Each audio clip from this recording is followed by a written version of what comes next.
Thank you for watching. My name is Advocate Muhammad Abduroaf, and today I'll be answering a question that was sent to us. The question is as follows. Dear Advocate, the mother of my child does not want me to have access to my 12-year-old child. We were never married. Last contact was in 2020. So let's deal with the facts. The last time he had contact with the child was about 4 years ago, 4 years ago in 2020. And he is the biological father of the child, but the mother refuses him to have contact with the child. What can he do? Now, when dealing with a very sensitive scenario like this, because we are dealing with a minor child, a 12-year-old minor child, who last saw the father or last had contact with the father when he or she was 8 or 9 years old, quite young. Now the child is 12 years old, and the father would like to have contact with his child, and the mother refuses that from happening. Sensitive because we're dealing here with a young teenager, and whatever steps the father takes, he must be sensitive to how it would affect the minor child. I do not have much background information, the reasons why the father never had contact for the last 4 years, how much contact he had with the minor child before that. Maybe he only saw the minor child a handful of times before she turned 8 years old, etc. But in dealing with a scenario like this, we maybe have to start off with outlining the law. Firstly, in South Africa, it does not mean that you're the biological parent, or sorry, the biological father of the minor child, that you automatically have parental rights and responsibilities to have contact with the child, have access and spend time with the child. Not by default. A married father, yes, of course, but not necessarily a father that was not married to the mother. There is a distinction.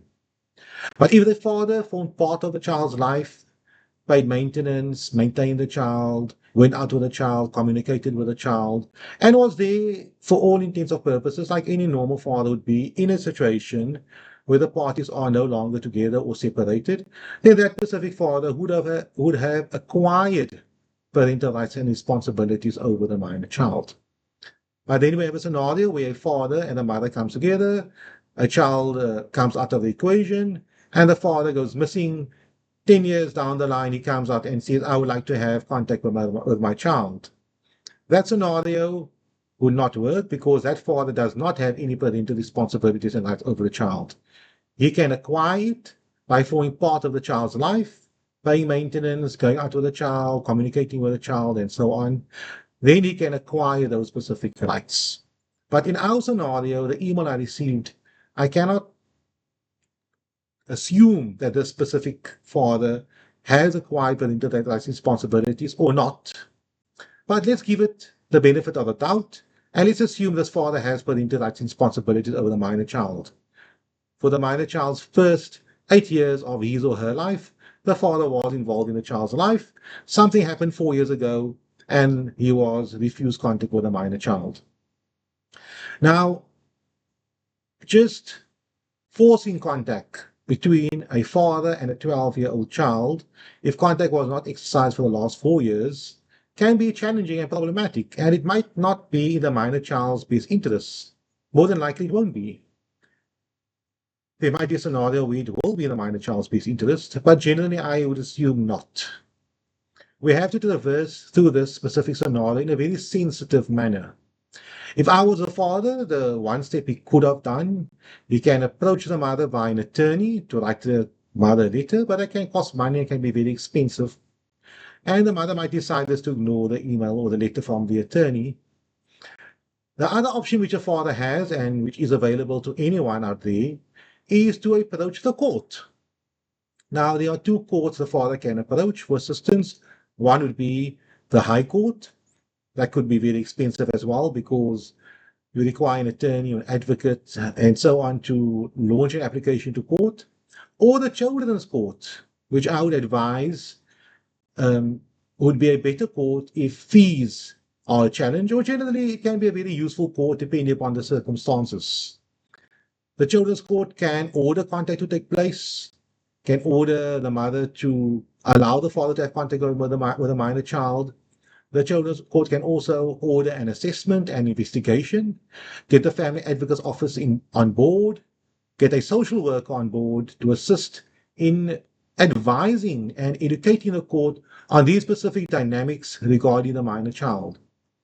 The children's court might even call in the minor child and speak to the minor child. When I say the court, the magistrate might decide, I want to speak to this 12-year-old minor child who is almost a teenager, and I want to hear from the specific child why, not why, the mother must say why, but does the minor child want to have contact with the father? Let's hear what's happening over here.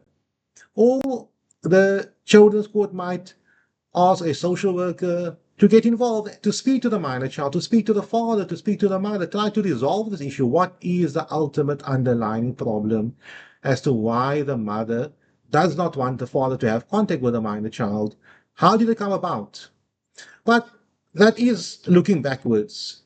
But now we need to look forward. Once we have obtained historically why the father does not have contact, it does not mean he should not have contact going forward. It may very well be under a specific scenario for the minor child not to have contact with the father. There can be a scenario where that applies. But it can very well also be the situation where it would be in the minor child's best interest to have contact with the father, despite the history. And I always advocate the scenario that a child and a parent needs to have a relationship. It's very important that that takes place. A child with a father, despite the history. Of course, it must be in a child's best interest, but it's better to argue for a child to have a relationship with a parent than for a child not to have a relationship with a parent. Now the mother, oh sorry, my apologies, the father approach the court, could be the High Court. The High Court can do the same. The High Court can also appoint the Office of the Family Advocate, a social worker, or a private social worker, if the parties can afford it, to get involved in the specific case, to consult with the minor child, to consult with the father or the mother, and whoever else there are. It could be the teachers, a doctor, a psychologist, a therapist for the minor child, even going as far as speaking to the minor child's friends, family members, etc., to investigate would it be in the minor child's best interest to have contact with the father and for the minor child to be able to benefit therefrom. Now the court has done the investigation, they've consulted with the father, with the mother, the minor child, and so on, because a 12-year-old child is quite mature. And my view is when we're dealing with a child of 12 years old, the Constitution, the Children's Act, the law says the child's best interest is of paramount importance. And the Children's Act specifically says that you need to hear the voice of the child, of the minor child. Now, after having heard what the minor child said, the court will listen to what the parties had to say, and the court now ultimately will make a decision as to what is in the minor child's best interest.